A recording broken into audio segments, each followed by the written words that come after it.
Hello and welcome to Pathways, where you are invited to join me for a visit with leaders in personal development and cultural evolution. This is your host, Paul O'Brien. Writing can be a wonderful path of self-exploration, especially in the case of memoir writing. But it can also feel overwhelming to know where to begin, how to stick with it, or what to write. According to today's guest, writing a memoir can change the way you see your life. He emphasizes the importance of self-awareness and the need for dealing with difficult material that actually alters the writer in the process, resulting in significant growth of the soul. Our guest is Allan Hunter, author of the book, Write Your Memoir, The Soul Work of Telling Your Story. Allan has a doctoral degree in English literature from Oxford University. He's been a professor of literature at Curry College and has also taught at Boston University and Bay Path University. He has spent 30 years exploring the way literature has been vital in helping us explain ourselves to ourselves. He now has his own coaching practice, and he lives in the state of Massachusetts. Well, hello, Allan, and welcome to the Pathways Show. Well, hello, Paul, and thank you for inviting me. It's a pleasure to be here. Well, let's start out with the obvious question. What's the difference between a memoir and an autobiography? An autobiography is something that starts on the day you were born and finishes up to the present moment. And so it covers the whole of one's life in all the details. And that's wonderful. If you are Elvis or somebody famous, that may be extremely educational to the folks who are reading it. A memoir, on the other hand, is a segment of one's life, perhaps only a few months, that you feel is somehow important. And some people have written 4 or 5 memoirs of their life, focusing on the different aspects of change. So a memoir is much more compact. And sometimes people will look at their lives and say, you know, what really changed in my life is when I served in the military, when I went to China, and by focusing on that, looking forwards and backwards, one begins to value the change that one went through. And that is a pathway, and it's good that this program is called Pathways, that is a pathway towards a deeper understanding of how we become who we are, rather than some of us just sort of blundering through life. So it has some psychotherapeutic value. Is that why I get the feeling in your book, I'm not sure whether you come right out and say it, but your book, Writing Your Memoir, I get the feeling that you encourage everybody to write a memoir, that you think it's a good idea for everybody. Is that true? Yes, I do. Yes, I do. I've counseled people on many occasions with talk therapy, and talk is cheap. And sometimes people come away having done a lot of talking without a full awareness of what it is they've said. Now, if you get them to write it down, sometimes they'll look at it and say, wow, did I really write that? I did. It's here. Wow, is that how it really happened? And by slowing us down from the talk stream, where we sometimes go on automatic pilot, it's possible to get anybody to focus down and say, oh, I need to understand what I'm saying here a little bit more thoroughly. And so that's why writing is so useful, I find.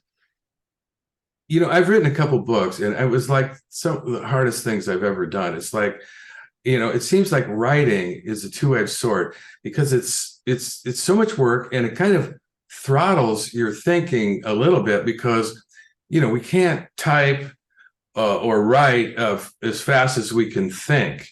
And I'm wondering, what is your attitude towards using technologies to solve that problem? Like, for instance, I've been lately dictating stuff, and there's an app, that you can get where it transcribes dictation.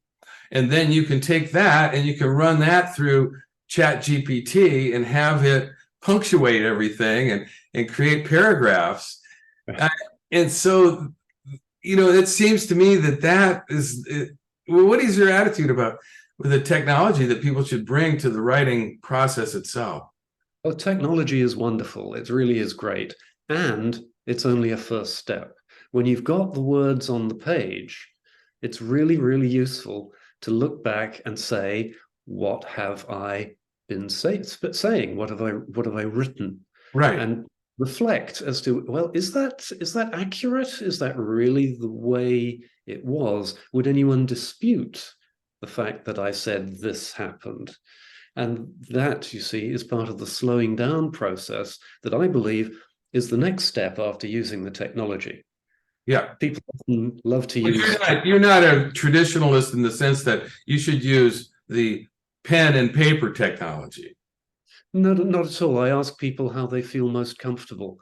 And for some people, it really is the old-fashioned fountain pen and, finding the book that they like and writing on this beautiful creamy paper. For other people, that terrifies them. Oh no, this beautiful page, what am I going to do?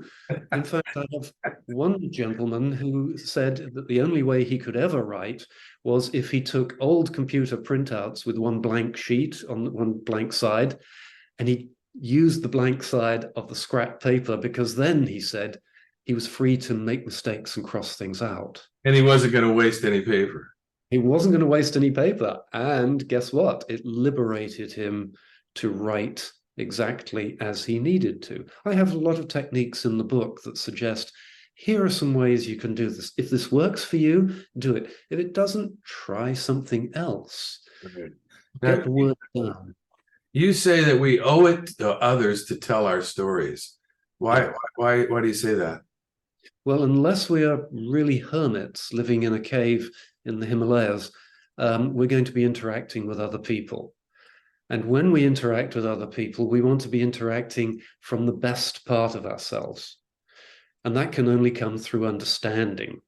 Memoir is a great pathway to understanding.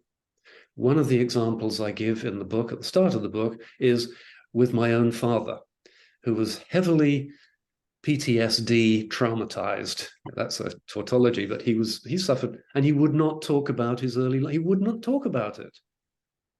And I said, Dad, love you, Dad, and don't understand anything about you because you never give me a context.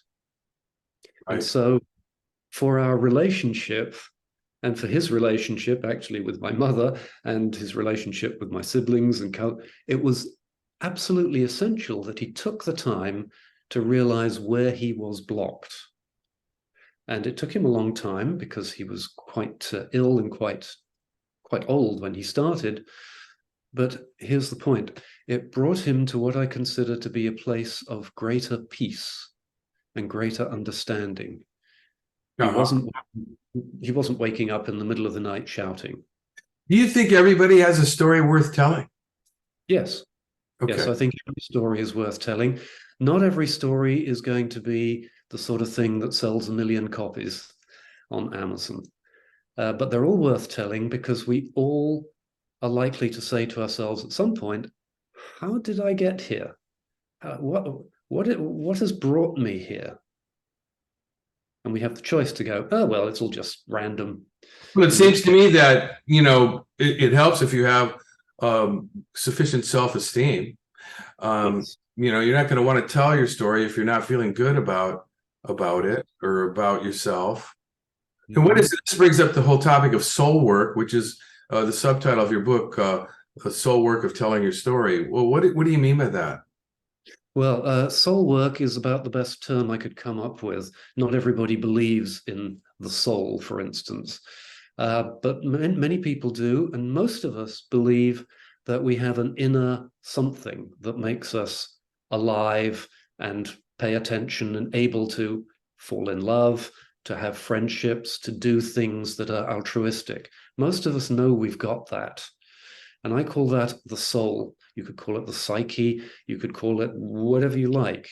Right. But for me, it is our job to become aware of what this force is inside us that guides us through our life, whether we like it or not. You can say it's the unconscious. Well, great. But if you don't know what your unconscious is doing, it will lead you sometimes to do some very strange things. Now, you talk in the book about how the actual process of writing a memoir, or tackling the writing of a memoir, can change a person's point of view as the writing actually changes the author as the writing takes place. Can you speak to that? Yes, I can. Again, another example. I mentioned my father just now. It certainly changed him. I worked with a prisoner in the Massachusetts jails. We met in the old electric chair room with the remains of the hookup on the wall, and he had sold his life story to Paramount Pictures. The movie's never been made, but that was neither our doing nor anyone else's, I guess. And in the course of our work together, he began to say things like, wow, I never looked at my life before. I can't believe I did that. I can't believe this is my life. He told me things he wasn't proud of. He told me things that really were rather alarming. And in the course of that, it became part of what I can only describe as the reconstitution of his moral self. He rehabilitated himself, you might say. Well, there were other things involved as well. He took courses in the school. He began to open his mind. He's out now after 27 years, I think. He's leading a very productive and honest and decent life. He's married. He has a stepchild. He's turned his life around. And he himself will say, you know, if I hadn't written that story, originally from the point of view of making money, but if I hadn't written that story, I couldn't have got to where I am now. Well, So, you point out that every story has to have a beginning, a middle, and an end. And of course, it's not an autobiography, so it's not the end of the lifetime, but it's the end of whatever the narrative is. And it seems to me that, I mean, is it important to have an ending in mind from the very beginning? You know, do you need yes. do you need to know where you want to land? Because if you have a story like that prisoner, it's that you don't feel good about, it's kind of hard to motivate yourself. I know you say it's not about pride, it's not about making yourself look good, it's about finding out what's true. Mhm. Well, that's like journaling, right? It's like, is anybody else going to want to read that, particularly if it's depressing? Very good question. I don't know every individual's life. I do know that when we journal, we sometimes just scrape over the surface. When we use the techniques in my book, it gives an opportunity to go deeper so we can find out our own essential honesty. Right. Sometimes we lie to ourselves about what our lives have been. And so, yes, to return to the earliest part of your question, there is a narrative arc that we all have in mind. A beginning, here I was doing this, and then there was some sort of crisis, and then there was a result, which is not necessarily an end, but it is a change. Our Okay. lives are made up of those moments. I sometimes ask my counselees and my writing people, I say, as a first exercise, I say, focus on a moment when you realized that something had changed. And they say, oh, it was I guess it's the day my father left, or the day my mother hanged herself, or, or whatever it is. These are two actual examples. And I say, okay, there's a before, there's a beginning, what was, there's the shock of the moment, and then there's the next bit. What do I do now? Which is usually about drawing on one's own inner resources. That's a beginning, a middle, and an end. That's the narrative arc.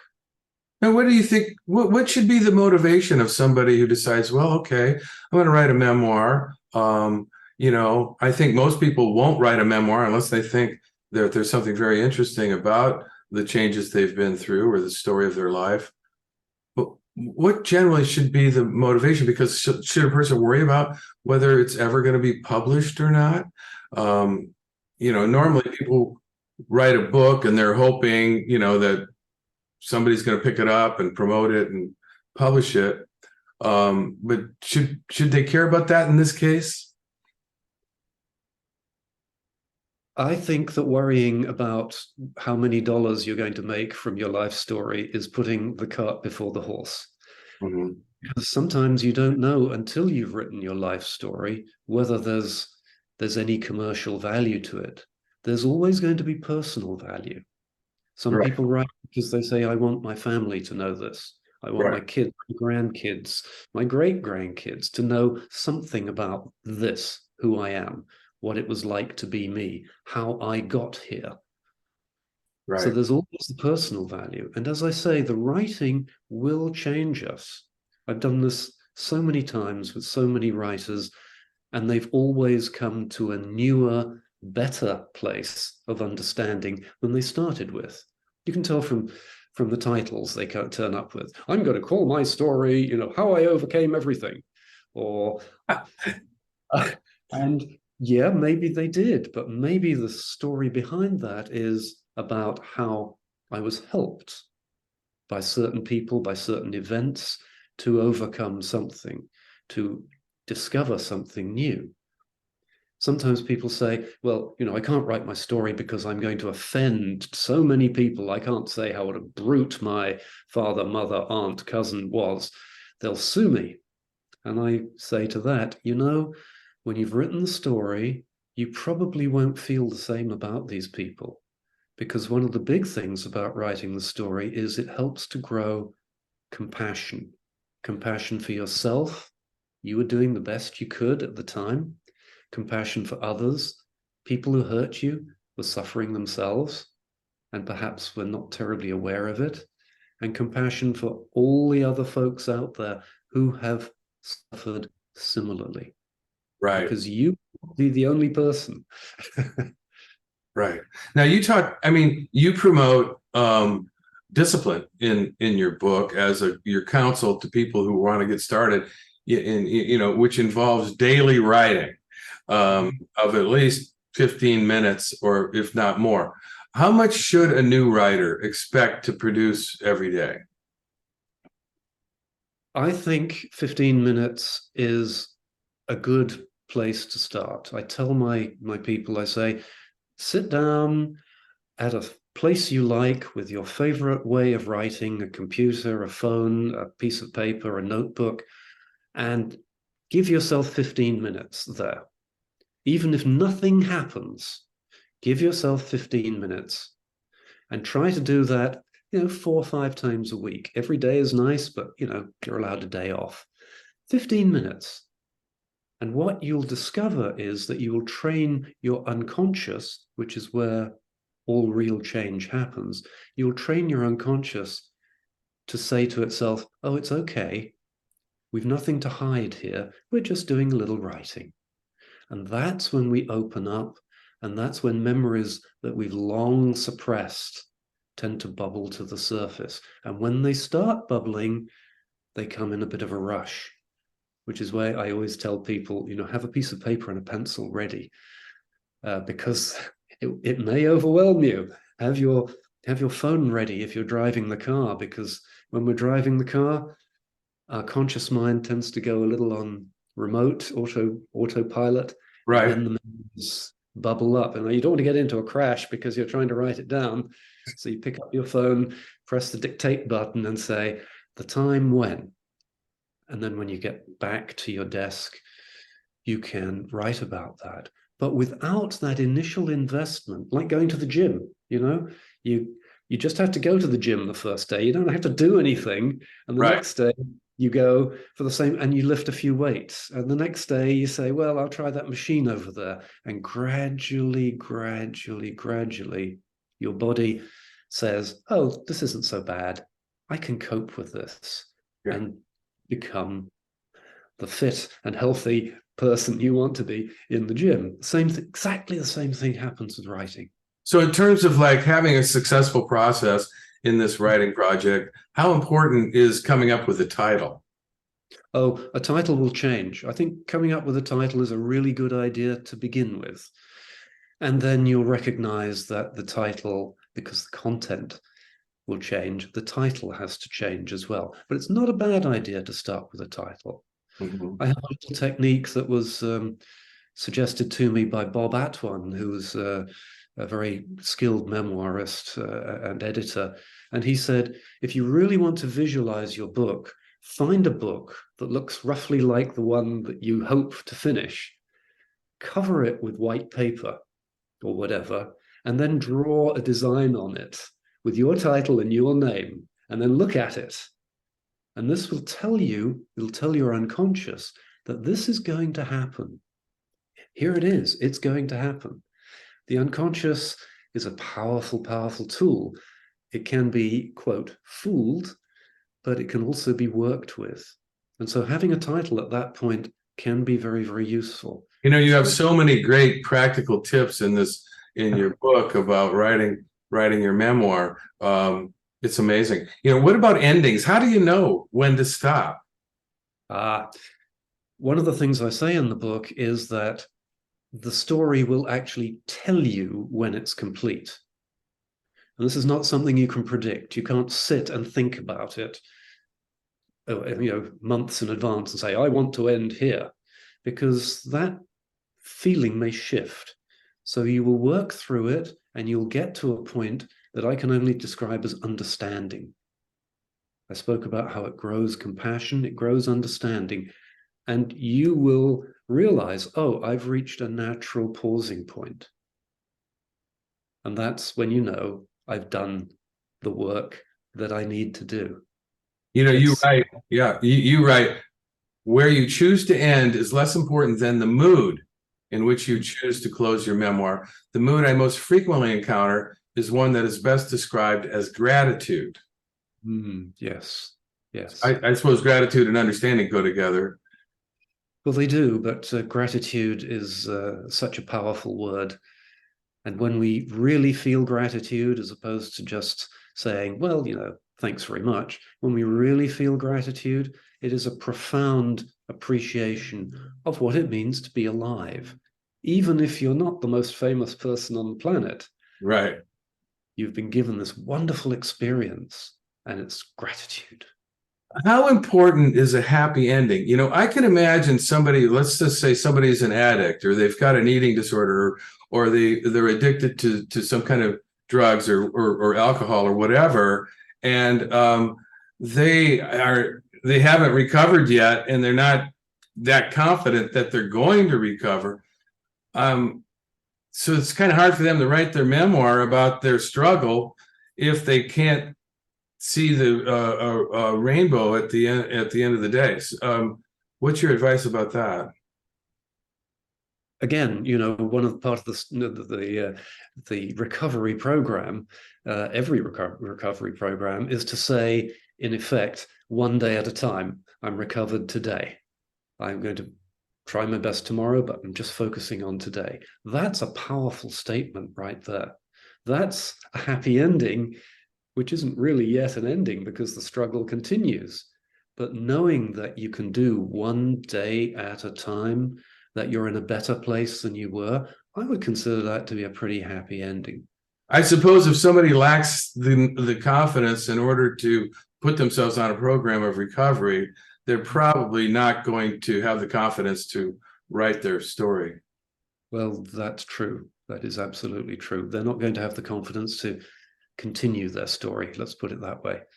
Now, you say the process of writing a memoir takes you through 6 stages, which can be characterized by archetypes. And I found that to be very interesting. But then later in the book, you expound on the magician archetype. And yes. What's special about the magician archetype from a memoir writing point of view? Yeah, well, the magician archetype is the highest archetype on the 6 that I suggest. It's where we all hope to arrive. And the magician doesn't tell you how to live your life. The magician, as it were, steps back like the team coach and says, it's up to you what you take from this, and leaves it open to us to be our own, as it were, guides at this point.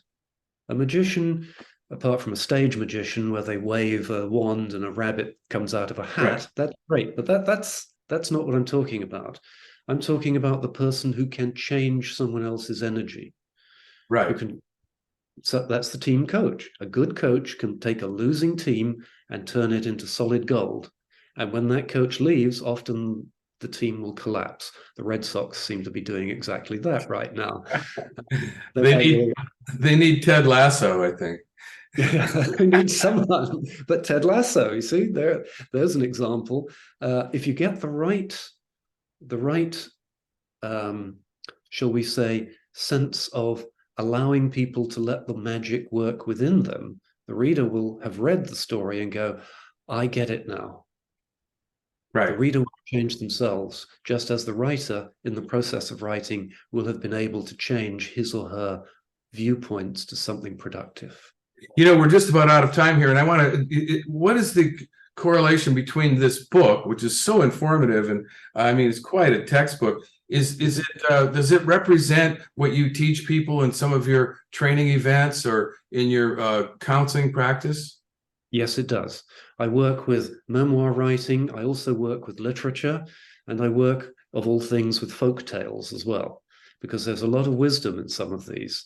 Right. And it's never one size fits everybody. We have to have a variety of techniques we can dip into at a moment's notice. Visualizations. Again, every different form of literature can give us something. And sometimes people will just say, this is my favorite book. And that gives us a way in. Well, Allan, thank you for being on the show. We've run out of time. There's so much more we could explore. We've barely scratched the surface of the content of your book and the content of your work. And I just want to appreciate you for being on the show today. Paul, thank you for inviting me. It's been a pleasure. And I want to tell our listeners about your website where they can find out what kind of events you might have coming or what kind of services you offer, as well as the books that you've written. And that's www.allanhunter.net. Allan Hunter, one word, spelled ALLANHUNTER.net. Now, for those who may have tuned in to Pathways late, this is your host, Paul O'Brien, author of Intuitive Intelligence, a book that shares the theme of Pathways, which is personal and cultural evolution. Now, don't worry, you can play and share this interview whenever you want via the internet or as a free podcast, and I'll tell you how in a minute. Today, we've been visiting with Allan Hunter, author of Write Your Memoir, The Soul Work of Telling Your Story. A very inspiring and practical book that, as Allan pointed out in our interview today, really applies to everybody. And I want to say thank you to all of our listeners for tuning into Pathways, which is broadcast and streamed on the internet at www.kboo.fm every Sunday morning at 8:30 USA Pacific Time. And even better, podcasts of today's show, which you can listen to and forward to others, are available for free at divination.com. That's spelled DIVI nation.com, as well as via iTunes, Paulo's YouTube channel, and other free podcast servers. This is Paul O'Brien reminding you to tell your friends about Pathways Radio and podcasts. And thanks again to Allan Hunter and to all of you listeners for tuning in and being a part of the Pathways conversation.